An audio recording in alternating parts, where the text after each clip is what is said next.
ఇదే కాదండి, ఇంకా చాలా కేసులు ఉన్నాయి. ఇంట్లో డ్రైవర్ని చంపాడండి, ఇంట్లో డ్రైవర్ని చంపిన కేసు కూడా ఉంది ఎల్బీ నగర్ పోలీస్ స్టేషన్లో.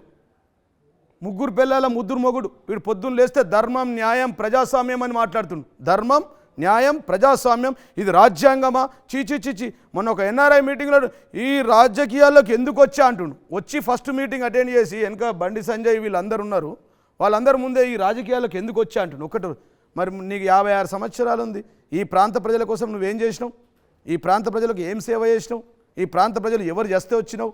ఈ ప్రాంత ఆర్మూర్ ప్రాంత ప్రజలు ఏ పెళ్లికి వచ్చినావు? ఎవరింటికి మీరు ఓటమి ఆక్రోశంలో మాట్లాడుతున్నారా? తప్పు.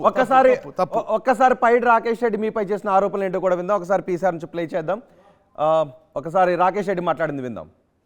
కుంభకోణం అండి, మొత్తం కేజీఎఫ్ ఉపలాపురం మెనికన కుంభకోణం కాన్స్టిట్యూన్సీలో సుమారు 5,000 కోట్ల కుంభకోణం జరిగింది. రండి మీడియా మిత్రులంతా హైదరాబాద్కి వెళ్ళి రండి. ఆడ ఒక సుమారు 3-4 వేల కోట్లు, సుమారు 5,000 కోట్లు లూటీ చేశారు. ప్రజల డబ్బు, ప్రకృతి సంపద కొల్లగొట్టారు, ప్రజల ఆస్తులని ధ్వంసం చేశారు.